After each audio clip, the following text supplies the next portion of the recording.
สวัสดีครับสวัสดีครัสวัสดีครับบขอต้อนรับทุกท่านเข้าสู่ช่องแฟนบอยกับ EP นี้การรีแคปเข็มจีราต้องรอด EP 7แต่พวกเราไม่รอดนี้เนี่ยหรอฉันจะนั่งนิ่งๆฟังพวกเราไม่รอดนี้มาเพื่อชม เหรอ ชม แต่ ว่า จบแบบนี้ฉันไม่ชม ขนาดพ่อครูยังโกรธเลย เห็นไหมพ่อครูบอกว่าฉันไม่ได้โกรธเธอ แต่ฉันโกรธจบแบบนี้ทำไม อืม นี่กดตัดต่อ กดตัดต่อใช่ เขาหลอกเรามากเลยนะเขาทำให้คู่ของเจดชันวิทย์อะอย่างที่ ไปสุด ปอนบอกไปสุดเลยเนาะแล้วเราก็คาดหวังไง ว่าสองคู่จะต้องไปคู่เป็นต้อง ต้อง ตี คู่ ถูกไหม กันแต่เราก็ลุ้นโอ้โหจนใจเต้นตอนนั้นแล้วอ่ะ เธอจะไม่เริ่มเลยไม่ได้กูเนี่ยนึกออกไหม ใช่ไหมต้องเริ่มแล้ว เธอต้องเริ่มแล้ EP เจ็ด ว แล้วว่า ไม่แต่ อืม ว่าพ่อครูไงพ่อครูจะไม่ได้มาหรือว่าเขาต้องลาออกจากการเป็นพ่อครูก่อน มันลาออกได้ด้วยเหรอ เอาตรงๆนะฉันว่าไม่เกี่ยวหรอก หรอก็เขาบอกมาว่าพ่อครูมีแฟนไม่ได้ไง ใช่ไหมเพราะว่ากินเขาก็กินเจใช่ป่ะเพราะครูกินเจใช่ไหมกินมังเนาะ ใช่ไม่กินเนื้อสัตว์ไงเพราะว่า เออ ซื้อปอบ คือ ปอบเปี๊ยะยังแบบว่า คือจริงๆแล้วเนี่ยศีลห้ามันไม่หมายความว่าห้ามล่วงประเวณีนะ แต่มันคือห้ามผิดประเวณี อืม ไม่แต่อาจจะต้อง แต่พ่อครูอาจจะ ถือมากกว่า ศีลมากกว่า 15ป่ะ ห้าไง 581 ข้ออย่างเงี้ย เดี๋ยวเธอเอาใหม่ก่อนนะ มันต้องเป็นพระเท่านั้นที่เสพไม่ได้ ศีล8ยังเสพได้เลยค่ะ เอาเหรอ แต่ว่าต้องไม่ล่วงไม่ผิดประเวณี ก็คือไม่ผิดลูกผิดเมียคนอื่น ถูก เพราะฉะนั้น ก็ต้องขอเป็นแฟนให้เป็นกิตตลักษณะก่อนไง ไม่หรือว่าเป็นเพราะว่าพอต้องเขาเรียกว่าอะไรนะต้องครองตนเป็นพรหมจรรย์ถึงจะมีแบบวิชาแก่กล้าไหม เอาใหม่ค่ะพรหมจรรย์อันเนี้ยมันไม่ได้หมายความว่าเอาในทางความเป็นพรหมจรรย์เนี่ยมันไม่หมายคือรักษาศีลเยื่อบุพรหมจรรย์แบบนั้นค่ะเอาใหม่ อ้าว นะ เหรอ พรหมจรรย์ในที่นี้หมายถึงการบริบูรณ์ด้วยศีล อ๋อเหรอ ฉันก็นึกไปถึงเอียกล้วยอึ้งยงที่มีจุดแดงตรงข้อมือ เสียเหล่งนึ่ง เจอเหล่งนึง มันผิดประเด็นนะคะ เอาใหม่นะคะทุกคนนะคะ ขอผิดประเด็นนะคะ อันนั้นมันนิยายแบบกิมยงนะคะ กิมยง ฉันนึกถึงเสื้อเหล่ง แบ นึง บ เป็น กา จุ ร ด น แด อน งแบบ จะแบบว่า ถือพรหมจรรย์เพื่อนอนบนเส้นได้เส้นเชือกอย่างนี้นะคะใจเย็นนะคะ เอาใหม่ใจเย็น ฉันก็บอกอ๋อเพราะครูฝึกวิชาแบบอึ้งยงหรือเปล่า ไม่ใช่สุสานโบราณ ค่ะ ค่ะไม่ใช่สุสานโบราณ ไม่ใช่สำนักสุสานโบราณ อันนี้ผมทำคือเอาเข้าจริงว่ามันไม่รู้ว่ามันเพราะเหตุอะไรที่แม่พูดแบบนั้นนะ แต่ว่าส่วนตัวพี่รู้สึกว่าไอการรักษาพรหมจรรย์นะพี่ว่ามันเป็นเรื่องของการไม่ผิดประเวณี หมายความว่ามันจะต้องอันนี้ลูกเขาเมียใคร มันจะต้องคนนั้นแหละ อย่าไม่ใช่แบบว่าเนื้อออกมา หรืออาจจะต้องแบบสู่ขอเป็นเรื่องเป็นราวก่อนหรืออะไรอย่างเงี้ยมันถึงจะกลายมาเป็นว่าเป็นที่รับรู้อะไรเงี้ยไม่รู้อันนี้ไม่รู้แต่ว่าส่วนตัวถ้าสมมติเอาในทางศาสนา พรหมจรรย์นี้หมายความว่าการรักษาศีลได้อย่างบริบูรณ์ค่ะ อย่างนี้เป็นต้น อ๋อ ก็ศีลสำหรับคฤหัสถ์ก็คือ5ข้อ ซึ่งจริงๆเราแค่5ข้อหลักเนี่ยครองได้ก็ถือว่าบริสุทธิ์แล้ว อืม แล้วถ้าสมมติอย่างเงี้ยคืออย่างพ่อครูเนี่ยครบหมดใช่ไหมคือมีศีลสมาธิแล้วเจริญปัญญานั่นหมายความว่าในองค์รวมทั้งหมดของไตรสิกขาเนี่ยคือทำได้หมด อืม เพราะฉะนั้นคือบริกรรมใดๆคาถาใดๆก็ยังคงแบบอาคมยังคงแก่กล้าอยู่อย่างนี้เป็นต้นถ้าไปผิดลูกเขาเมียใครอันเนี้ยศีลพร่องแสดงว่าไม่เป็นพรหมจรรย์ก็เลยอันเนี้ยอาจจะแบบประเด็นที่เราเคยพูดคุยเมื่อสักครู่นี้อาจจะคนละโลกนะคะคนละเวอร์สของกิมยงนะฮะกับอันนึงก็คือกับของแบบอันนะพ่อครูเนี่ยคนละ ฉันก็ดูมาตั้งแต่เด็ก แสดงว่าเธอติดกิมยงเธอติดการที่เซียวเหล่งนึงนอนบนเชือก ไม้ตีสุนัข ๆเนี่ย อันนี้ก็ประสานเนี่ยสาวโยกมีสาวโยกแล้วแบบว่าอยู่ในแบบดงดอกไม้ได้เปลือก ใช่ใช่ โอ้ยตาย ใจ กูต้องทันทุกเรื่องที่กูงง โอเค มีคำถามก่อนเลยที่สงสัยตั้งแต่ตอนรีแอคแล้ว คือ รบกวนเล่าเรื่องผีบุญให้ฟังนิดนึงได้ไหมคะ วิ อ่า ถ้าอย่างนั้นถ้าแชมป์ไปอ่านมาแล้วพี่ให้แชมป์เล่าละกัน เพราะว่าพี่อ่ะมันนานมันเป็นความชุดความรู้เมื่อน่าจะสักประมาณปีหนึ่ง คือเคยได้ยินคำว่าทุ่งสังหาร แต่ว่ารู้สึกว่าคำว่าทุ่งสังหารเนี่ย มันหลายสถานที่เนาะ ใช่ใช่ บริ ใช่ เวณที่มีการปราบ อะไรเงี้ย ก็คือเรียกว่าทุ่งสังหารหมดถูกไหม แล้วทุ่งสังหารมันมีหลายประเทศ อืม เช่นประเทศที่กำลังมีข้อพิพาทกับเราก็มีทุ่งสังหารจำได้ไหม ใช่ คือทุ่งสังหารคือทุกประเทศหรือทุกดินแดนที่เกิดการกบฏหรือว่ามีการใช้กำลังประ ส หั ง ต ครามกลางเมืองเนาะมีซีรีส์วอร์เกิดขึ้น ใช่มันเป็นความเคลื่อนไหวทางการเมือง กับคนในพื้นที่อะไรเงี้ยเพราะฉะนั้นไม่ว่าจะเป็นอะไรก็แล้วแต่มันจะเกิดการลิดรอนชีวิตของบุคคลนั้นๆในพื้นที่นั้นๆอะไรเงี้ยเป็นจำนวนมาก อันนี้มันจะเรียกว่าทุ่งสังหารถูกไหมอารมณ์ประมาณนั้น ทีนี้ผีบุญหรือผู้มีบุญอันเนี้ยคือกลุ่มที่เคลื่อนไหวอะไรยังไง คือที่อ่านมา เอางี้จำไม่ได้แม่นเท่าไหร่นะแต่ถ้าที่อ่านมาเหมือนประมาณว่าที่พี่ปอนบอกเกิดรัชกาลที่5ใช่ แต่ว่าเป็นเหตุการณ์ที่เกิดที่จังหวัดอุบลราชธานีเลยที่นี่เลย เหมือนประมาณว่า ถ้าพี่จำไม่ผิดมันจะอารมณ์เหมือนประมาณว่าเดี๋ยวแชมป์ถ้าสมมติว่าผิดหรืออะไรเงี้ยบอกนะคือมันเหมือนกับว่าจริงๆแล้วเนี่ย ผีบุญเนี่ยมันเหมือนผู้นำชุมชนมีเหมือนแล้วถ้าพี่จำไม่ผิดจะมีหนึ่งในนั้นน่าจะเป็นสงฆ์ด้วยเพราะถ้าดูเห็นนักแสดงที่เป็นในนี้ไหมเห็นนักแสดงที่เป็นนักแสดงที่เป็นหนึ่งในนี้ไหมเขาจะเอาเอาสบงมาเป็นแบบจีสบงมาเป็นผ้านุ่งนึกออกไหมแล้วก็มีผ้าอันนี้อันหนึ่งนึกออกไหมที่คนอื่นน่ะจะเป็นผ้านุ่งหรือชุดหรืออะไรที่เป็นแบบชาวบ้านแต่จะมีอยู่คนนึงที่เล่นแล้วเป็นหัวโล้นเลยแล้วก็เอาสบงอ่ะแล้วก็มาแบบมาปะพี่จำไม่ได้จริงๆว่าจริงๆแล้วอ่ะมันในขบวนเหล่านั้นน่ะมีพระสงฆ์เป็นแกนด้วยอยู่หรือเปล่าแต่ว่าส่วนตัวนะถ้าพี่จำไม่ผิดมันมีหมดเพราะว่าคือหนึ่งคือผีบุญคือมันเหมือนกับเป็นผู้นำของชุมชนนั้นๆน่ะชุมชนหรือแบบกลุ่มคนนั้นๆน่ะแล้วรวมตัวกันมีข้อขัดแย้งกับทางราชการเพื่อปกป้องคือคนในพื้นที่ถ้าพี่จำไม่ผิดน่าจะเป็นเรื่องภาษีใช่ใช่ใช่ใช่เป็นเรื่องภาษีเหมือนประมาณแบบ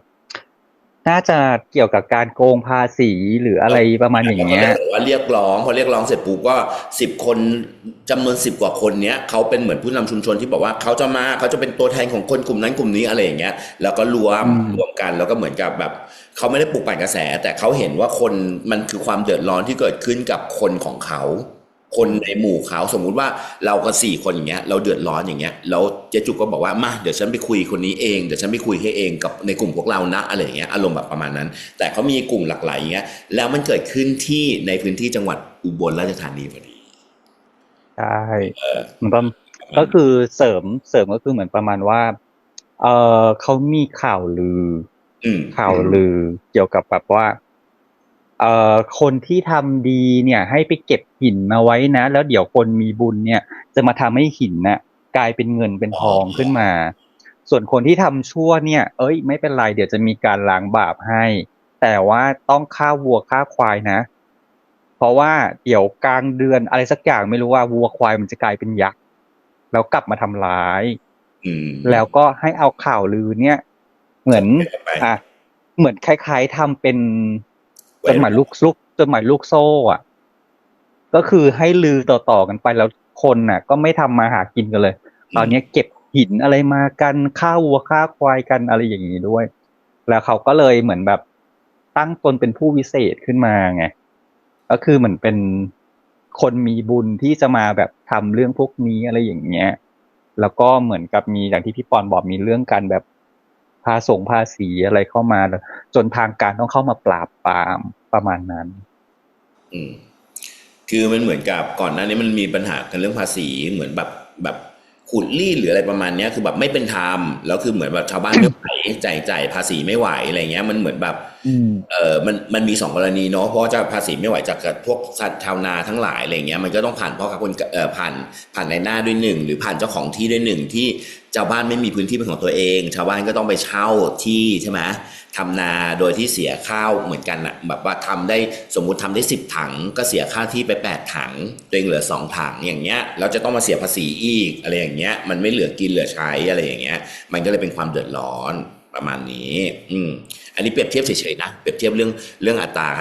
ประมาณนั้นนะแล้ว ก็เหมือนกับมีการฆ่าแบบเป็นอะไรนะมีการไปสังหารเจ้าเมืองอะไรอย่างนี้ด้วยจำไม่ได้แต่แล้วคือเรื่องสเปรดไอ้พวกเนี้ยมันคืออะไรก็ตามแต่ที่มันเป็นเรื่องไสยศาสตร์อ่ะมันจะมีการพูดคุยมันคือเมาร้านกาแฟมันคือเร็วสุดเมาร้านทำผมมันคือเร็วสุดเนอะปะอารมณ์แบบนั้นอะไรก็ตามแต่ที่มันเป็นข่าวเมาส์มันจะเล่ามันจะลือได้เร็วกว่าความจริงอะไรอย่างเงี้ยประมาณนั้นแล้วทุกอย่างมันก็เลยกลายมาเป็นว่าพอแหล่งเหล่านี้เขาเป็นคนที่เป็นตัวแทนขึ้นมาปุ๊บเนี่ยมีการรวมตัวขึ้นมาปุ๊บก็เลยกลายมาเป็นว่าทางการเนี่ยก็เลยต้องจับพวกนี้มาถือว่าเป็นแบบผู้นำอะไรอย่างเงี้ยมันก็คืออารมณ์แบบเชือดไก่ให้ลิงดูอารมณ์เดียวกันก็คือที่พี่อ่านเหมือนประมาณว่ามันเป็นศาลจากทางราชการเนอะเขาก็จะมาแบบเช็คไซต์ทางฝั่งนี้หน่อยอะไรเงี้ยแต่ว่าถ้าในซีรีส์เขาก็เหมือนจะเป็นทางฝั่งของชาวบ้านอาจจะแบบโดนใส่ร้ายใดๆจนโดนล้างบ้างอะไรอย่างเงี้ยซึ่งทั้งนี้ทั้งนั้นก็ต้องรอกลับไปอ่านดูถ้าพี่จำไม่ผิดมันจะมีกลุ่มคนของเด็กของคนชาวอุบลเนี่ยเขาสืบสายมาจากกลุ่มคนเหล่านี้ด้วยแล้วก็รวมถึงแบบว่าเป็นผู้ที่รับรู้เรื่องราวของกลุ่มคนเหล่านี้ด้วยแล้วก็ยังคง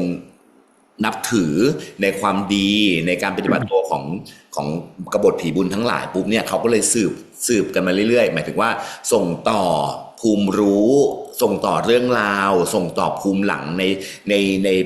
ประวัติช่วงนั้นที่เขาเล่ากันมาอะไรเงี้ยมาจนถ้าพี่จำไม่ผิดน่าจะมาถึงยุคนี้ด้วยซ้ำน่าจะยังมีกลุ่มเรื่องนี้อยู่ไปลองหาอ่านดูในพวกแบบ search Google อะไรเงี้ยน่าจะมีพอสมควรเพราะว่าถ้าดูจาก performance อันเนี้ยมันคือน่าจะเป็นไม่ใช่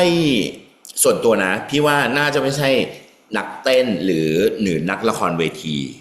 ไปเลยแต่น่าจะเป็นกลุ่มคนที่ถูกเทรนขึ้นมาหรือว่าไปเวิร์กช็อปมาแล้วได้ความรู้เรื่องการแสดงมาแล้วได้อะไรเงี้ยแล้วก็มาทำ performance นึกออกปะไม่สมมติว่าอันเนี้ยเหมือนแบบกลุ่มเราอะ Channel Fanboyเราจะทำการแสดงหนึ่งขึ้นมาปุ๊บเราไปเวิร์กช็อปกันมา4 คนจากคณะไหนสักคณะหนึ่งมาเวิร์กช็อปให้เราปุ๊บแล้วเราก็อาจทำ performance ของเราขึ้นมาอะไรอย่างเงี้ยอารมณ์ประมาณนั้นคือเป็นกลุ่มใน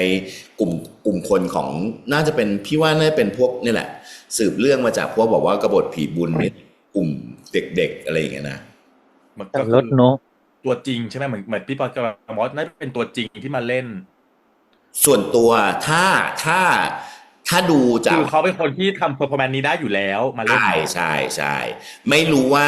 เป็นกลุ่มนั้นมาเล่นเลยหรือเปล่าแต่พี่เชื่อว่าหมายถึงว่าไอ้คือถ้าสมมติจะมีเพอร์ฟอร์แมนซ์อยู่จริงๆแล้วนะพี่ว่าได้เป็นอารมณ์ประมาณนั้นแต่กลุ่มเนี้ยคือพี่รู้สึกว่าถ้าเป็นเพอร์ฟอร์เมอร์จริงจังเลยอ่ะวิธีออกท่าเนี่ยมันจะไม่ได้แบบนี้มันจะมีลีลามากกว่านี้มันจะมีเอาจริงๆคือเพอร์ฟอร์เมอร์มันจะมีแบบความลำใยในการเยื้องนึกออกป่ะมากกว่านี้ว่าอันเนี้ยมันจะเหมือนกับกลุ่มคนนี้ไปเวิร์กช็อปมาแล้วก็เอาเนี่ยเขาเล่นได้นะเขาทำการแสดงเหล่านี้ได้นะแล้วเขาก็ทำการแสดงเหล่านี้ไม่น่าจะเป็นแบบรอบแรกน่าจะมีการเล่นอะไรอยู่หลายๆรอบหรือสืบต่อกันมาหรือว่าเดเวลลอปกันมาอะไรเงี้ยโดยที่แบบว่าเดี๋ยวคนนี้เข้าเดี๋ยวคนนี้ออกอะไรเงี้ยสืบกันไปเรื่อยๆอะไรเงี้ยแล้วก็พัฒนาให้มันเข้ากับพื้นที่ที่เล่นให้มันเข้ากับสถานที่ที่ใช้อะไรอย่างเงี้ยไปเรื่อยๆอะไรอย่างเงี้ยเสาพร็อพกระบอกต้นไผ่ที่มันเป็นแบบเหมือนแบบคุณเหมือนกระบอกลมอ่ะข้างบนอ่ะที่เป็นเขย่าเหมือนอังกะลุงปลดไม้ปลดแกนอะอารมณ์แบบนั้นอะที่มันเป็นเขย่าแล้วมันมีเสียงลมเสียงไม้กระทบกันอารมณ์แบบเนี้ยอาจจะเป็นพร็อพที่แบบอันเนี้ยสำหรับพื้นที่กลางแจ้งแต่ถ้าสมมติว่ามันเล่นในร่มก็จะอีกแบบนึงนึกออกป่ะอารมณ์แบบประมาณนั้นอะอะไรอย่างเงี้ยแต่เชื่อว่าน่าจะเป็นไม่น่าจะเป็นเอ็กซ์ตร้าไม่น่าจะเป็นเอ็กซ์ตร้าผ่านกล้องปกติน่าจะเป็นกลุ่มแบบเนี้ยกลุ่มนักแสดงที่มาจากนี้เลยอะไรอย่างเงี้ย เพราะว่าดูแล้วรู้สึกเอาตรงๆเขาอิน อืม เขาอินกับเรื่องราวที่เขาเล่น แล้วมันมีแบบ performing line อ่ะที่เห็นในตัวคนในการเล่นอะไรเงี้ยมันเห็น แต่บางคนก็อาจจะดูเป็นแบบว่าเอ้ยเทรนมาแต่ก็ไม่ใช่เป็นแบบว่าเป็นนักแสดงอาชีพ แต่น่าจะมันมีอาชีพเป็นอย่างอื่นแล้วก็แสดงได้นิดหน่อยอะไรอย่างนี้เป็นต้นประมาณนี้แต่นี้ดีนะซีนนี้คือแบบขนลุกอะจริงซีนนี้ได้ซาวได้อะไรดีๆด้วยซีนนี้มันเราต้องเอาจริงๆนะเรายกซีนให้เป็น heritage ได้เลยนะมันหนึ่งคือมันสามารถ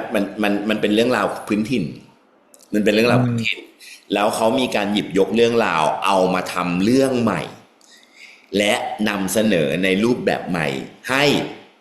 อาจจะไม่ได้เข้าใจเลยในทันทีแต่มันจะเป็นประตูในการไขเข้าไปหาว่าเอ้ยข้อมูลชุดเนี้ยมันอยู่ตรงไหนมันเคยมีอะไรยังไงมาบ้างประวัติศาสตร์ที่เขาบอกไว้มันเป็นแบบนี้แล้วมันจริงอย่างที่ประวัติศาสตร์เขาบอกไว้หรือเปล่ามันเป็นกุญแจสำคัญมากๆที่จะไขไปสู่สติและปัญญาอย่างน้อยนะสำหรับการแสดงนี้นะพี่เลยรู้สึกว่าอันเนี้ยมันคือ heritage เพราะว่ามันคือภูมิปัญญาพื้นถิ่นที่สามารถเปิดออกมาได้แล้วสามารถใช้ชุดความรู้ไหนก็ได้เพื่อมาถก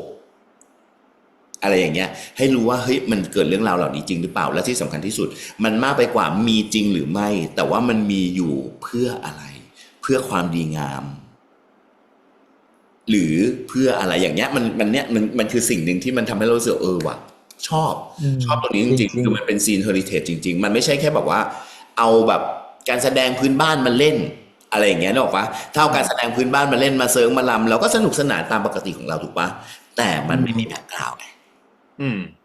พอเอาเรื่องมันมีแบ็คกราวด์เสร็จปุ๊บมันมีเรื่องราวใหม่แล้วมีการรีอาร์เรนจ์ใหม่เนาะในการนำเสนออย่างเงี้ยพี่แบบอันเนี้ยเท่เหมือนกันเพราะว่าตอนที่ดูปกติแล้วถ้าดูพวกอย่างนี้นะจะดูเพื่อความบันเทิงสวยงามดูซิเนื้อเรื่องเป็นยังไงอะไรอย่างเงี้ยแต่พอดูอันเนี้ยอย่างที่พี่ปอนบอกว่ามันเหมือนเขาอินอ่ะพอเขาอินแล้วเรามีความรู้สึกว่าเอ้ยเขากำลังแสดงเพื่อรำลึกถึงบรรพบุรุษพอรำลึกถึงบรรพบุรุษแล้วดันมีฉากที่แบบมากันเป็นกองทัพอะไรอย่างเงี้ยแล้วก็ตัวนี้ก็มาอีกใช่แล้วซ้อนขึ้นมาเพื่อที่จะมาคุ้มครองลูกหลานของเขามันก็เลยขนลุกแบบเข้าใจเลยว่ามันเป็นแบบไหนอะไรอย่างเงี้ยแล้วลำพึงวัตถุประสงค์คืออะไรนี่เก๋อันนี้คือ heritage ของการแสดงนะแต่นี่เก๋คืออะไรไหมเอามาทำให้คอนฟลิกต์ของลำพึง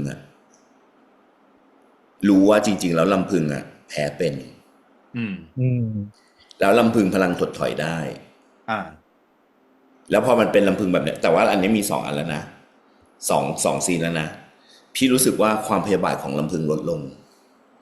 ใช่คือมันดูแผ่วมันดูแบบ EP แรกมันคือ EP แรกที่เสียงเรียกพี่ปอนเสียงเรียกมันธรรมดามันไม่ได้มีความอาฆาตในเสียงด้วยเขตจีราขนาดนั้นเนาะนึกออกไหม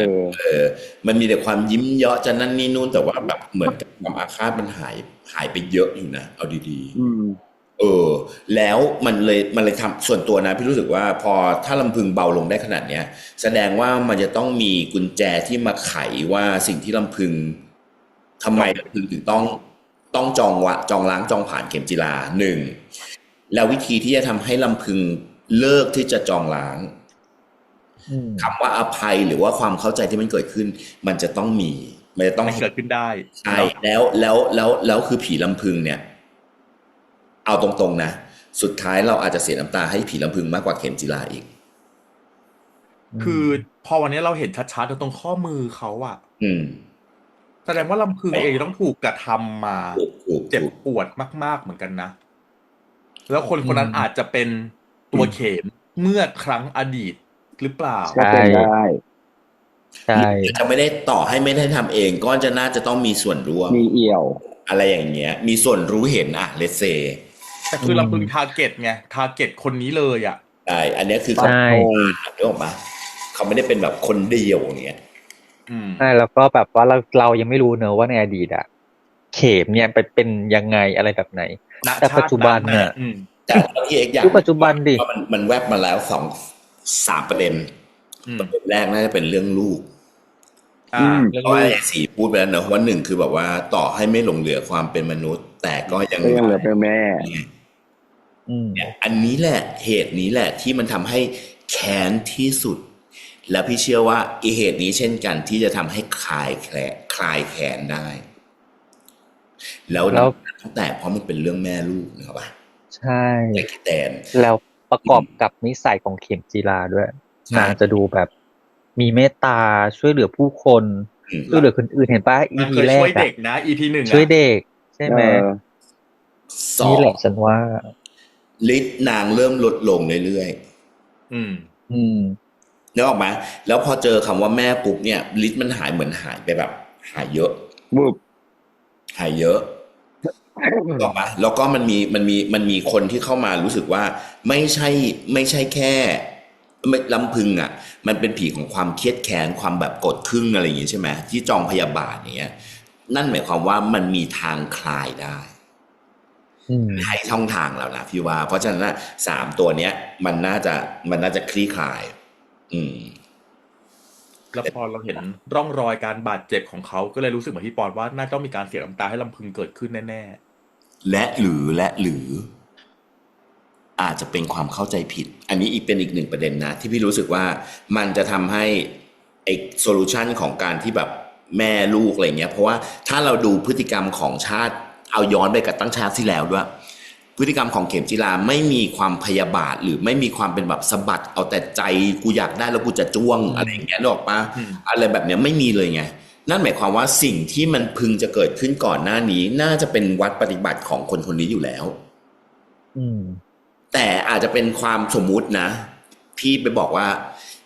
กูมาเอาลูกมึงไปก็เพราะอีเขมมันมาบอกกูมึงคลอดนี่แหละอะไรอย่างเงี้ยแต่เข็มคือไม่ได้พูดอะไรเลยเรื่องก็จะใส่ร้ายจากเมียรองหรืออะไรอย่างนี้หรืออะไรอย่างเงี้ยที่มันกลายแบบว่าอีเข็มมึงทำกูมึงต้องตัดอะไรไม่รู้คือ100 ปีโดนหลอกไว้อย่างเงี้ยหรอไม่รู้เพราะว่าอันนี้มันน่าจะเป็นว่าถ้าสมมติเขาบอกว่าเป็น400 ปีนั่นหมายความว่าที่ผ่านมาเขาไม่เคยรู้ความจริงเลยแล้วก็มันไม่มีคนพยาบาทมา400ด้วยหรือว่าอาจจะไม่มีคนที่สามารถมาช่วยไกล่เกลี่ยจนสามารถรู้ความจริงได้ใช่อะไรแบบซึ่งอันนี้คือการคาดเดาจากผู้ที่ยังไม่ได้อ่านนิยายดังนั้นอย่าเพิ่งสปอยใช่พวกเราจมกินกันอยู่หยุดแต่ว่าเอาจริงนะพี่ว่าอรรถรสของการอ่านนิยายมันก็จะได้ลดวรรณกรรมเนาะมันจะทำให้แบบอุ้ยภาพในหัวทุกคนเนี่ยมันต่างกันเข็มจีราคนอ่าน5 ล้านคนเราจะมีเข็มจีรา5 ล้านเวอร์ชันเยอะปะในแบบในหัวของตัวเองอะไรเงี้ยหน้าตาเราจะไม่เหมือนกันคนแบบพ่อครูจะหล่อแบบนี้ก็จะแบบหล่อไม่เหมือนกันจนในที่สุดแล้วถ้าพ่อครูแบบนี้มาเราก็จะเห็นหน้าพ่อครูนี้เหมือนกันอะไรเงี้ยอารมณ์แบบประมาณนึงซึ่งเช่นเดียวกันกับซีรีส์มันก็จะให้ลดความเป็นซีรีส์ต่างกันซึ่งพี่เชื่อว่าต่างคนต่างสื่อมันต่างทำหน้าที่ของมันอยู่แล้วเพราะฉะนั้นการรีแอคของพวกเราการรีแคปของพวกเราขออนุญาตให้พวกเราทำหน้าที่ของพวกเราด้วยอีกกันนะคะเรื่องสปอยขอพักก่อนให้เราจินตนาการต่อไปเรามาถึงบุคคลที่โดนบล็อกตั้งแต่ยังไม่เริ่มเธอรับเกมไม่ใช่หรอเธอรับเกมเธอก็รับเกมสิน่าจะรับเกมคือ2 พี่น้องน่าสงสารมากเหมือนวอลเลย์บอลชายหาด2 พี่น้องเล่นด้วยกันถูกบล็อกทั้งคู่บล็อกหน้าเน็ตด้วยนะพี่สาวถูกบล็อกหน้าเน็ตตัวคนหนึ่งก็เฟรนด์โซนตัวน้องชายถูกโบรน้องชายถูกเป่าฟาวเหมือนที่เจ๊บอกอ่ะเหมือนแบบเหยียบเส้นแล้วเสิร์ฟอ่ะแล้วบอกว่ากำลังจะเสิร์ฟกำลังจะเหยียบเส้นปี๊ดแล้วอ่ะเหมือนอันเนี้ยเหมือนลั่นอ่ะจะว่ายน้ำมาแข่งแล้วดีดตัวก่อนนะมาแล้วเสร็จแล้วก็เอาเลยนะลั่นก่อนปึ๊บแล้วไม่มีสิทธิ์แก้ตัวด้วยนะคือจริงๆเราชอบนะเราชอบทั้งน้ำมนต์น้ำปิงเล่นฉากนั้นเลยนะเรารู้สึกว่ามันเป็นภาวะออกเวิร์ดของทั้งคู่ ตัวของเขมเองเขาก็ไม่ได้สบายใจที่จะต้องปฏิเสธใครอ่ะแต่ว่าก็ต้องพูดอ่ะแล้วอืเลือกที่มจะพูดก่อนที่จะปฏิเสธดีกว่ามันคือการปฏิเสธเหมือนกันน่ะแต่เรื่องอืที่จะถนอมมน้ำใจมากกว่าซึ่งมันก็ยากที่จะพูดเหมือนกันนะแล้วคนที่โดนปฏิเสธอ่ะมันก็ยากที่จะทำหน้าเหมือนกันน่ะเออคือมันยังไม่แต่ฉันว่าทันจะอ้าปากเลยโดนซะละอย่างนี้ดีกว่านะมันไม่มันมีความรู้ทำได้ยังไงรู้สึกว่าอ่ะมันมีความรู้สึกว่าคนที่กำลังจะบอกอ่ะโหกว่าเขาจะบอกได้บางทีเขาตัดสินใจนานเลยนะรวบรวมทำใจความกล้าอยู่นานน่ะจนบอกออกมาปุ๊บเนี่ยแล้วมันพอมันผิดหวังอะมันจะเฮิร์ตกว่าตอนที่เฮ้ยฉันยังไม่ได้บอกเลยว่ะกำลังจะบอกแล้วแต่แบบอ่ะโดนบล็อกก่อนเฮ้ยยังโอเควะยังอะไรอย่างเงี้ยความรู้สึกส่วนตัวนะความรู้สึกส่วนตัวของฉันน้ำมนต์หล่อใช่ไหม เอา บล็อกค่ะ แต่จริงเซ็กซี่ เอาจริงๆคือความมีเสน่ห์เราชมตั้งแต่ EP เซ็กที่เอพิแล้ววสูงมแล้วาก แล้วแบบเซ็กแอพพิลคือสูงส่งทะลุจอมีความรู้สึกน้ำมนต์ผอมลงด้วยไหมใช่แล้วแบบเหมือนมัสโซความมากขึ้นกล้ามมัสเซลมันชัดหน้าเรียวมันสลัดเป็นติ้วสันซะขนาดนั้แบบนน่ะอืมคือเนาะคือเนี่ยมันเป็นตัวละครที่สามารถเอามากระตุกต่อมหึงของพ่อครูได้อ่ะใช่เอาเข้าจริงแล้วอ่ะพี่ว่านะเบอร์หมายความว่าเวลของตัวเปรียบอะมันเท่าอืมเออมันได้เวลตัวเปรียบคือดูบทของน้ำมนต์ที่เข้ามามันเป็นแบบเจน t l e แมนนะเข้ามาแบบดูแลทุกออืย่างมเอาให้ทุกอย่างไปต่อคิวซื้ออืมปกป้องสิ่งเขาที่มอะไรนุษย์แซนอย่างเงี้ยควรจะเลทำยอย่างเงี้ยนึกออกไหมในขณะที่คนนึงครับไม่ต้องทำฉันไม่กินถ้าไม่กินถ้าก็เอาไปให้ด่างอะไรอย่างเงี้ยเทียบเทียบเธอคือลูกเขยคนโปรดกับลูกเขยคนเปรตมันอยู่ตรงนี้ใช่สระเอแล้วสุดท้ายเธอก็เลือกลูกเขยคนเปรตไม่ใช่คนโปรดเออคือตัวรวมถึงชื่อนะพรีมเหรอพริมพริมพริมนางก็มาแบบไม่ได้แบบมาด้วยเขาเรียกไงอ่ะ มาดีอ่ะมาด้วยนิสัยไม่ดีมันเลยทำให้เราไม่ได้มีความจริตรู้สึกไม่จะจ้วงชอบตัวละครนี้เลยถ้าอะไรเงี้ยถ้านางมาแบบถ้าพริมมาแบบว่าจริตจะจ้วงอ่ะเออืมอคนละเรื่องเรานะจะไม่ชอบตัวละครนี้นะกูแต่นี่คือเราโกรธตัวละครนี้ไม่ได้เลยอ่ะซึ่งตอนแรกแอบอืมน่ากลัวเนาะเพราะคนที่เล่นคือติช่าเรากลัวว่าจะเป็นอืจะมี ม energy บางอย่างออกมาให้เรารู้สึกแบบพริมมันการหน้าตีชามาแล้วว่าตีอืมชาต้องมาแบบว่าจริตจะจ้วงแต่พอมีแฟลชแบ็ก อืแล้วมันทำให้มเราเห็นว่าอันเนี้ย development ของตัวละครมันเป็นแบบนี้พื้นฐานของตัวละครเขาเป็นแบบนี้พอโตมาติช่าเล่นก็เป็นแบบนี้แสดงว่าเขาไม่มีอะไรที่มันเป็นจริตจะจ้วงไงมันเป็นเรื่องราวของคนสองคนที่มันมีแค่ความรู้สึกของคนคนหนึ่งที่รักคนคนหนึ่งอะ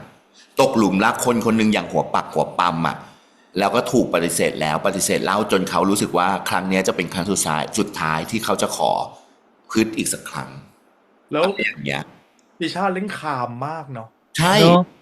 คือมันทำให้เรารู้สึกได้เลยเนาะว่าติช่าเล่นดี เพราะว่าหใช่นึ่งคือไม่เหลือความเป็นติช่ายกเว้นเบ้าหน้าอืมอืมนึกออกไหมเบ้าหน้าที่เรารู้สึกว่าเห็นหน้าปุ๊บโอ้โหต้องเล่นแรงแน่เลยอะไรอย่างเงี้ยอืมก็ป่ะแต่พอใช่มันแล้วแบบอุ้ยดาวลงได้ดีมาก วิธีการยิ้มคนละเรื่อง อืมแล้วเป็นยิ้มแบบเดียวกันกับรุ่นน้องเด็กอ่ะอ่าเออแคสติ้งคือดีดับเบิลมาแคสกชอบมากเลยนะแล้วน้องเด็กทั้งสองก็เล่นโคคนเลยนะตรดีเลยคือชอบจริงชอบมากชอบเป็ดทั้งคู่เลยทั้งพ่อครูทั้งพริมเลเอยอแล้วมันทำให้เรารู้เนอะว่าตอนเด็กอ่ะเขามีความแบบวัยรุ่นอ่ะเขาเอาแต่ใจเขาจับคือจับ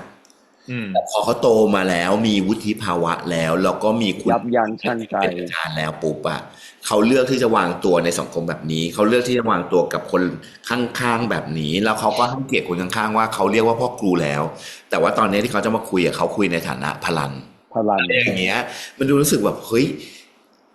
เท่จังเลยน่ารักอ่ะเท่จังเลยลายบทวิธีการเล่นมันทำให้ดูผู้หญิงคนนี้เท่จังเลยแล้วอย่างที่จุกกี้พูดเกลียดไม่ลง อืมถ้าเข้ามาแบบจริตจะจ้วงแล้วก็โอ้โหเกลียดแล้วแน่นอน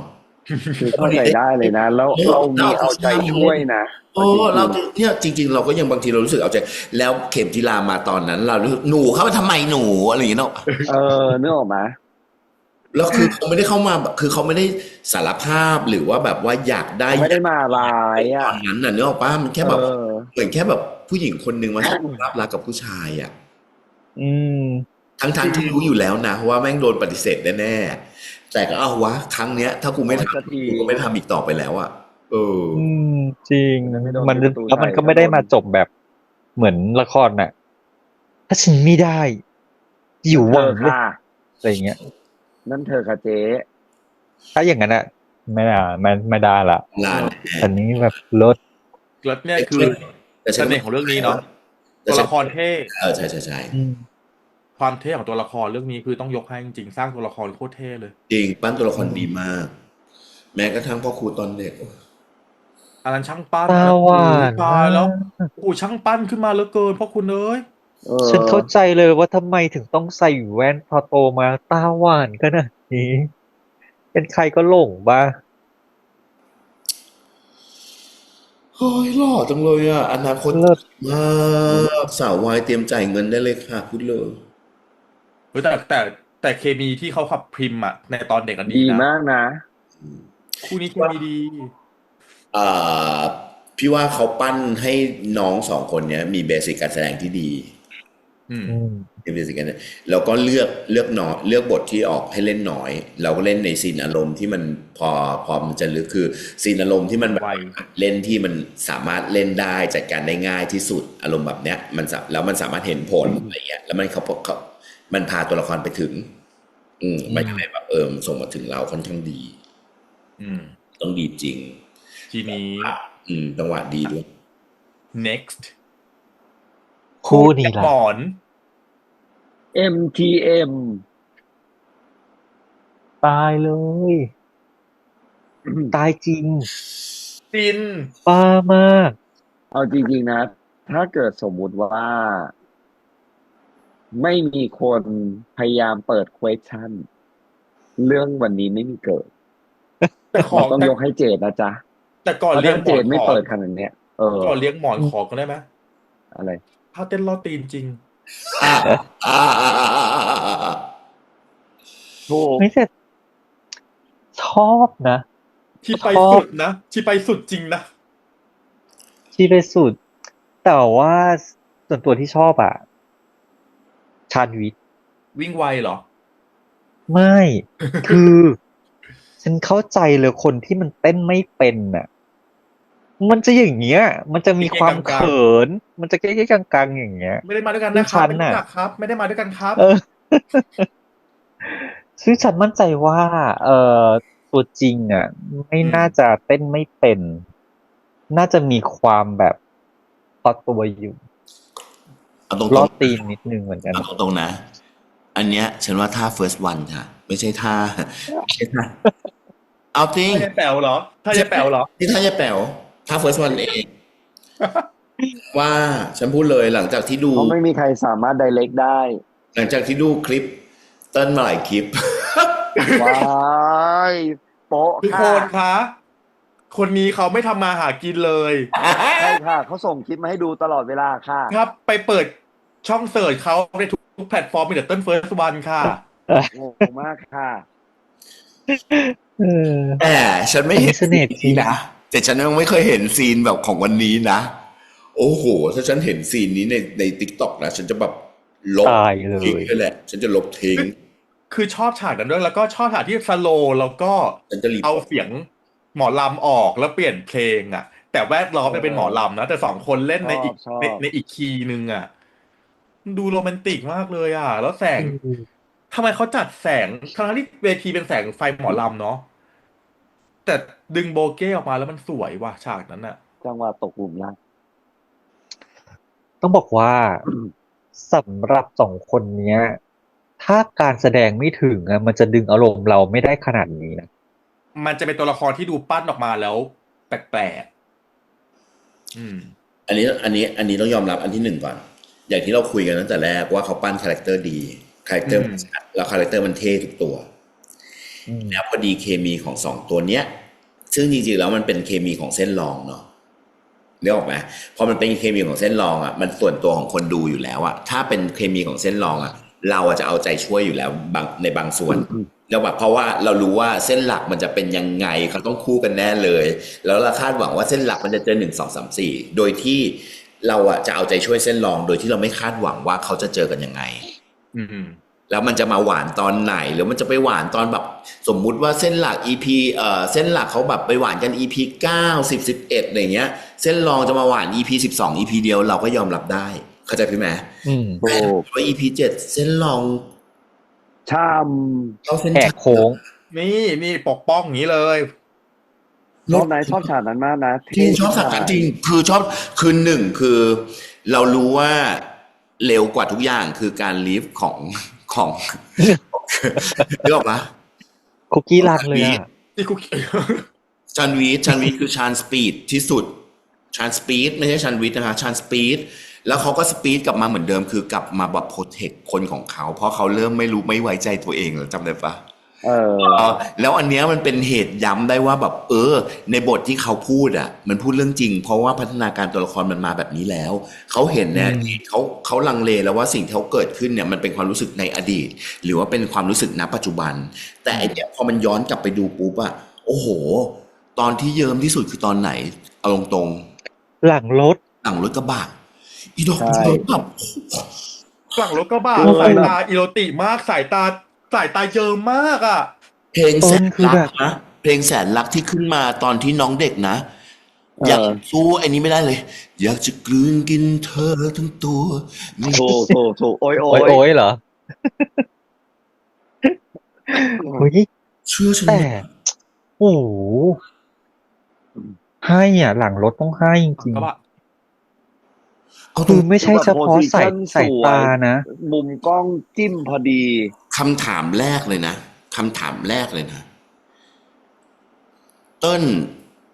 ต้องอินกับตัวละครชาญวิทย์ขนาดไหนไปหลงรักตัวละครชาญวิทย์ขนาดไหนถึงทำให้รู้สึกว่าตัวละครตัวนี้มันเป็นเขาแล้วเขาสามารถถ่ายทอดออกมาได้ดีขนาดนี้คำถามที่สองสายตาที่ชาญวิทย์มองอันนี้คือชาญวิทย์กำลังมองเจดอยู่หรือเป็นสายตาที่เติ้ลกำลังมองฟาสวันว้าวคำตอบฉันอยากรู้เดี๋ยวนะต่างกันตรงไหนคะเธอเป็นสาววายเหรอเธอเสพคลิปทั้งวันเอาใหม่กดค่ะถ้าเป็นออปชั่น1ฉันจะไม่อิจฉาถ้าเป็นออปชั่น2ได้เฟิร์สวันสู้กันอุ้ยประกาศตรงนี้เลยเหรอเธอรู้มาคนของ First One มันจะต้องมาจบที่ Last One ไงว้ายคือเอาจริงนะ2 นาทีฉันกลับคืนมาเมื่อกี้ฉันตั้งใจฟังมากอุตส่าห์ตั้งใจฟังใช่ป่ะใช่ฉันนึกว่าจะแบบมีอะไรเด็ดๆเอาตรงๆนะคือนักแสดงต้องตกหลุมรักตัวละครก่อนที่เขาจะแสดงให้เราเห็นพอเขาแสดงให้เราเห็นแล้วมันมาขนาดนั้นปุ๊บแล้วก่อนที่กล้องจะรักขนาดนี้นี่คือลูกรักนอกเหนือจากลูกรักพระเจ้าแล้วเธอเป็นลูกรักกล้องมากต้นเพราะทุกแองเกิลโอ้โหคำว่าชิบหายนี่คือคำว่าเป็นยกกำลังนะต่อชิบหายเท่ชิบหายเยิ้มชิบหายคือแบบอะไรวะอะไรมันจะมาขนาดนั้นวะแล้วไม่ใช่เฉพาะสายตานะฉากนั้นตัวมีความรู้สึกว่าเขาอินมากใช่แล้วเขาอินมากจนเขาคนเราเวลามันตื่นเต้นหายใจมันจะแรงถูกปะแล้วมันจะไม่หายใจทางจมูกอย่างเดียวมันจะต้องหายใจทางปากด้วยแล้วเขาอ้าปากแบบคือเรารู้สึกได้ว่าเขากำลังหายใจทางปากเธอยังขนาดนั้นเลยเธอขยับแทนเขาไปแล้วค่ะจุกกี้เพราะว่าซีนอกเธอขยับหายใจแทนเขาแล้วค่ะเพราะว่าซีนมันเท่ซีนเท่คือชอบเหมือนกันจริงๆคือซีนนั้นเป็นซีนที่ปั้นเนาะมันเราหาที่มาที่ไปไม่ได้ว่าทำไมมันถึงไปกระโดดนอนท่านั้นกัน2 คนแต่แบบโหโนเควสชั่นว่ามันไปอยู่ในโพสชั่นนั้นได้ยังไงมันต้องเป็นแบบนั้นเพราะอะไรรู้ไหมคือของแท้คือต้องมีรถกระบะแบบเนี้ยจอดอยู่หลังรถกระบะจะต้องมีเสื่อเพราะว่ามันจะมีมาดูหนังกลางแปลงมาดูเกมมีอะไรอย่างเงี้ยนึกออกปะไอ้พวกเนี้ยมันจะต้องมีแล้วมันใช่เธอลองดูนะ กะโหลกกะลาทั้งนั้นเลยรอบด้านของซีนที่มันเป็นแบบไอ้นี่ของเขาอะ1คือเสื่อหลังรถกระบะ2คือห้องเก็บของเก็บพานของเรือนครูฉันงงแต่ว่าโอ้โหแม่งหวามไหวมากหวามไหวสุดขอบคุณโคมไฟนั้นที่ทำให้ฉันทำใจล่วงหน้าได้ รู้ว่ามันต้องเห็นเจออะไร ลีดมีเนาะมันลีดมีเนาะแล้วก็ต้องขอบคุณคำถามของเอ่อของเจดด้วย จริงจริงอันนี้บทดีนะเราเล่นดีทั้งคู่เลยอ่ะแล้วก่อนจะ NC คือโอ้ my god ก่อนกูปวดหัวมากฉันก็นึกว่าโอ้ my god กับฉากข้างบนอยู่ไม่เหมือนนึกว่ากำลังโอ้ my god กับข้างล่างที่เขากำลังกันอยู่โอ้ my god เนี่ยเรียกว่าเหมือนอารมณ์เดิมที่เขามานั่งดูตรงบันไดอ่ะจำได้ป่ะอย่างนี้น่ะจะโอ้ my god นี่คือว่าฮะออกกำลังสะพรึงว่าชาติที่แล้วเป็นแฟนกันว่ะงงหัวไปหมดแล้วพอเคลียร์หมอนปุ๊บฮอตเนิร์ดเวอร์โอ้แล้วคาแรคเตอร์ไม่หลุดเลยเนาะจริงๆนะ first one ในสายไม่ใช่คือเจดในสายตาของชาญวิทย์เนี่ยมันน่ารักจริงๆเนาะตอนจริงมันเลยดูแล้วรู้สึกเรารู้สึกได้ว่าแบบว่าหัวใจมันเขย่าด้วยรอยยิ้มอ่ะการมองนั้นตอนที่แบบไปทดลองแม่สีนึกออกมั้ยอะไรอย่างเงี้ยแล้วเนี่ยคือสิ่งที่มันเข้าตาไงจะเอาสีไปป้ายแว่นอ่ะเข้าตาเต็มเลยค่ะแล้วพอจับเขาถอดแว่นเขามองไม่เห็นด้วยนะแต่เขาคว้าถูกนะป้าต้องถามพี่เอกว่าสายตาสั้นอย่างเงี้ยพอถอดปุ๊บอะพอถ้ามองใกล้ๆอะมองด้วยจังหวะอารมณ์แบบนี้มันชัดไหมนะเอกเราถามอะไรเช็คกับพี่ปอนน่าเกลียดแว่นไงแล้วไม่ถามเจ๊หรอก็ใส่แว่นไม่ถามเจ๊หรอฉันพรหมจรรย์แต่ฉันยังมีจุดอยู่อันเนี้ยคือพรหมจรรย์แบบเซลล์เหล่งนึ่งอันนี้ค่ะอันนี้คือพรหมจรรย์แบบเซลล์เหล่งนึ่งนะคะมันเป็นสัญชาตญาณในการคลำหาเพราะฉะนั้นแม่ต่อให้หลับตาก็เห็นชัดไหมขออนุญาตไม่ถามแว่นจุกนะคะเพราะว่าแว่นจุกต้องถามค่ะเรื่องเหมือนเซลล์เหล่งนึ่งค่ะ next ฉันโกรธอะไรไอ้พงที่เอาเธอไปแล้วดูแลเธอไม่ได้โอ้โหเท่าฉะนั้นหวานมากจะบ้าตายรายวันเสียง56ยิ่งกว่า18ไปหลายแม่วันนี้พ่อครูคือใช้ช่องเสียงแบบบ้าไปแล้วมัลติมากเอาตรงๆนะฉันพูดตรงๆนะใช้ความโกรธสดับเอาใหม่ใช้ความโกรธระงับความหื่นตัวเองอยู่เชื่อฉันป่ะไว้เอาจริงพอใช้เป็นความหึงได้ไหมไม่ใช่เพราะว่ามันหื่นเนาะว่าไหมคือมันอันนี้จริงเพราะว่าอีข้างบนเขากลืนกินตัวกันไปแล้วไงเหลือของตัวเองอ่ะเนาะปะทายาอยู่คลึงนั่นแหละอีลูกเขยอะมันหื่นค่ะตั้งแต่เห็นเอวเขาวันนั้นมันก็กลืนน้ำลายเอื้อถูกไหมเนี่ยมันใช้เชื่อฉันว่าใช้ความโกรธระงับความหื่นเชื่อฉันอันนี้เอาไปลงคลิปเลยจะไปตัดเอาไปยังไงก็แล้วแต่บอกเลยอีพ่อครูพลันหล่อนกำลังใช้ความโกรธสยบความหื่นเธอไปทาต้นคอเขาเธออะแต่ภาพในหัวเธอเธอจะหอมต้นคอเขาฉันดูออกโอ้ดูโพสิชันโพสเซอร์สิหายนะครับจุ๊บอย่างนี้ได้3ฉันรู้ไม่ได้ถ้ายังมองอยู่เดี๋ยวปากร้อนเสียงในหัวเธอมันดังมาถึงโสตประสาทฉันได้ยินจริงแล้วเธอดังมากด้วยแล้วคนดูอย่างเราเนี่ยเหมือนตัวละครไหนให้ทายเอกทองจะต้องถูกตีเหรอฉันชอบมากมายืนยิ้มอย่างเงี้ยอยากโดนรถเหรอเอาดิมันเก๋นะ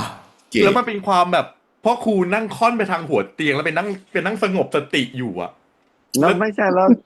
ตีสองคนนี้คือก็กวนตีนนะเอาจริงๆเล่าเนี่ย เวลาเล่าสตอรี่คือขอร้องก็แขนอย่างนี้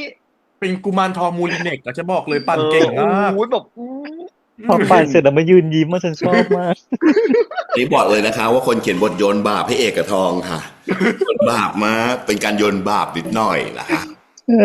แต่ว่าฉันชอบนะมันทำให้เรารู้สึกได้ว่านี่แหละคือตัวกระตุ้นนี่แหละฉันดีที่จะทำให้เราให้เขาแบบเนาะมันเร็วอ่ะมันอัพโพสเร็วเพราะไม่งั้นถ้าไม่มีตัวกระตุ้นแบบนี้พี่ว่าเรื่องจะเหนื่อยใช่มันปั่นอร่อยนะมันปั่นอร่อยมันเสี้ยมเลิศอย่างเงี้ยมันมันทำให้แล้วเราใส่ฟีลลิ่งสุดใช่แล้วแบบเนี้ยมันเห็นชัดว่ายิ่งโกรธคือยิ่ง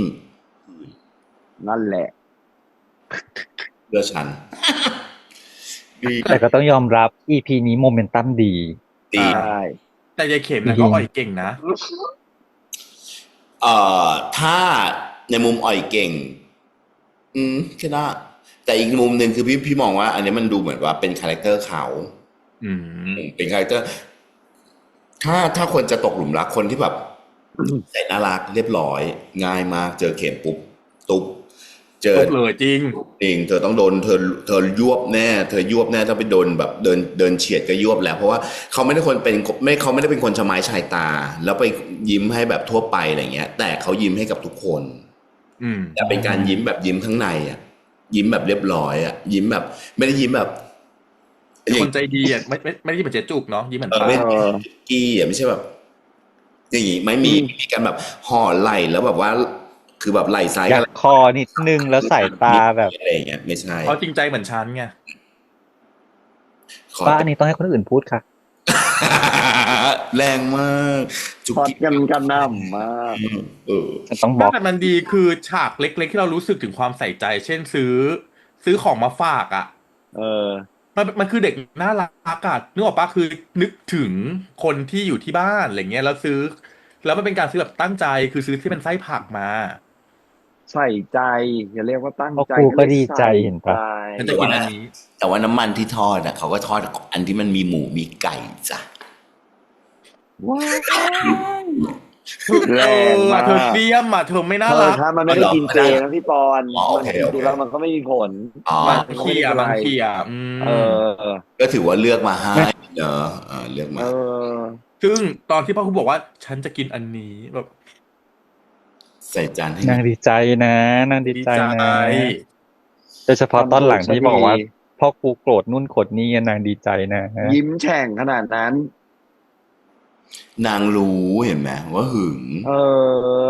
ดีนะดีแค่ไหนแล้วนางไม่พูดนะว่าบอกว่าคำว่าหึงสะกดอย่างนี้ครับอย่างเงี้ยคำว่าหึงพูดอย่างนี้นางเรียบร้อยพูดนะนางเรียบร้อยประเด็นน่ะค่ะเรียบร้อยพูดไงว่าแต่ก็ถามเยอะแล้วครับเอาอะไรมาเรียบร้อยชอดอยู่นะอันนั้นชอดอยู่นะโอ้โหส่วนทีนี้คือน้ำหมดน้ำไม่ท่วมกรุงเทพแล้วนะคะทะลุทุกเลยค่ะฝนได้ทะลุพอมากชอบมากฉะนั้นนางสวนอร่อยโอ้สวนอร่อยเห็นปะสวนแบบนางรู้ทันหมดนางรู้ทันหมดนะก็ยังแบบถ้าพ่อครูไม่อยากให้ไปก็ไม่ไปก็ได้นะคะไม่สนใจแต่ถามเยอะไม่ใช่ผู้ปกครองแต่ถามเยอะอยู่นะครับนั่นน่ะแล้วคือจริงๆเราก็คือเอามีดกระซวกไปทีนึงอยู่เหมือนกันนะว่าไปเก่งเมื่อคือEP นี้พี่ว่าน้ำหนักโมเมนตัมลงตัวถูกเราได้ทุกรสเลยเราได้ทุกรสเราเห็นจังหวะเราเห็นสปีดแบบมีเร็วมีช้ามีสนุกมีแบบดึงโรแมนติกซีนอะไรอย่างเงี้ยแล้วก็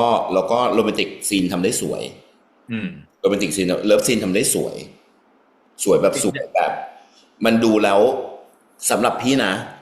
ซีนที่เอฟเฟกต์ที่มันไม่ใช่แบบมีบอดี้ทัชชิ่งอะไรกันขนาดนั้นนะโรแมนติกซีนสำหรับพี่อันนี้เซ็กซี่ที่สุดคือตอนหลังรถเห็นด้วยพอมันมีแบบว่ามีแบบบอดี้คอนแทคกันระหว่างของตัว2ตัวละครโดยอย่างนั้นนะอันนี้คือเขาก็ไปได้แต่ว่าตอนในซีนหลังรถกระบะท็อปวิวออกมาแล้วมันนอนกันอยู่2คนแบบกลางเสื่ออย่างเงี้ยนะพี่ว่าซีนเนี้ยเปิดซีนให้ดูความเซ็กซี่มากแล้วจนในที่สุดเรารู้สึกส่วนตัวพี่รู้สึกว่าซีนเนี้ยมันจะต้องมีเลิฟซีนต่อแน่นอนคือหมายถึงแล้วมันถึงแน่นอนอย่างเงี้ยเพราะว่าภาพมันส่งมาก แล้ว EP นี้สุดจริงอะไรเงี้ย แล้วสายตาก็ส่ง พ่อครูกับเอ่อ เข็ม เนี้ยก็ไปเหมือนกัน เพราะว่าตอนจบอ่ะพวกเรา ไปแล้ว พวกเราแบบเราโกรธคนตัดต่อเราโกรธ นึกออกไหมอีกหน่อยก็ไม่ได้ ยอมรับมาว่าทุกคนก็คิดเหมือนเรา ใครไม่โกรธคนต่อเธออะไรนะที่ป้าบอกโกรธกด 1ค่ะกด 1นะครับ ตามมากด 1จนถึงคลิปนี้ด้วยลด มันเป็นความโกรธที่โกรธจริงๆ ไม่ได้โกรธระงับความหื่น อันนี้คือความโกรธจากคนดูนะคะไม่ใช่ความโกรธของพ่อครูนะคะดี เนาะ EP นี้ดี EP นี้แบบ ชอบมาก ดีซาวก็ดีซาวแบบเนอะแล้วซาว EP เนี้ยซาวหลากหลาย มีทั้งซาวงานวัดซาวตัวละครแบ็กกราวด์ที่เปลี่ยนเป็นเพลงมีเพลงมาใส่ได้ออกไหมแล้วก็มีเพลงที่มันเป็นตัว performance ด้วยซีน performance อะไรเงี้ยมันมีเลเยอร์ให้เล่นเยอะแล้วเขาก็เอาซาวไปลองหลายเลเยอร์ตามนั้นได้เหมือนกันมันเลิศดีใช่พูดเยอะเลยเห็นไหมล่ะถ้าไม่ดีฉันพูดเยอะเลย ถูก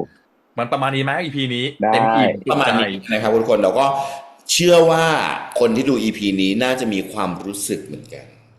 รู้สึกอะไรอย่างไรก็มาแชร์กัน ถูกต้องจ้ะ ครับแล้วก็ขอให้พื้นที่นี้เนาะเป็นพื้นที่ที่ทุกคนสบายใจที่จะมาเล่าสู่กันฟังจะมาแสดงทัศนคติให้เราฟังว่าแบบเฮ้ยเขาคิดแบบนี้นะอย่างนี้นะหรือแม้กระทั่งกบฏผีบุญ เป็นยังคือ มา ยังไง เล่าด้วยก็ดีจะได้รู้ เอ้ย ขอบคุณ พี่ มา คะ ก มันไม่ใช่อย่างนั้นนะคะหนูลูกความเป็นจริงมันคืออันนี้อย่างนี้นะครับอะไรเงี้ยก็มาบอกเราได้นะคะเหมือนที่เราคุยกันไปเอาเราพูดอะไรอย่าเชื่อไปหาความจริงกันเองค่ะอะไรอย่างเงี้ย อย่างเช่นพรหมจรรย์นั่นเองนะคะ งงหัวมาหรือก็ถ้าสมมติว่าใครรู้ว่าพ่อครูแบบสรุปมีแฟนได้ไหมอะไรอย่างนี้ก็มาเล่าให้เราฟังด้วยนะครับ หรือว่ายังไงก็ลองเล่าให้เรามาบอกกันหน่อยแล้วกัน เพราะว่าก็ถือว่าเป็นความรู้เพิ่มเติมกับพวกเราด้วยแล้วกันนะฮะ ใช่ โอเค แต่ถ้าแบบว่าถ้าการเล่านั้นเป็นการสปอยก็แค่อีพอ อีอย่างเงี้ยหนูก็ไม่อยากสปอยนะคะ แต่ว่าอันนี้ไม่ต้องมานะคะบล็อก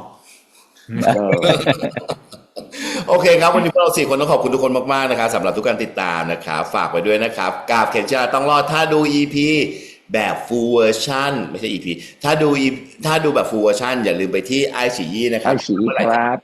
React และ Recap ก็ฝาก Channel Fanboy ด้วยนะครับวันนี้ไปแล้วนะครับ ไปแล้วครับ นะครับ สวัสดีครับ สวัสดีครั สวัสดี บ ครับ ครับ ไอ้ บาย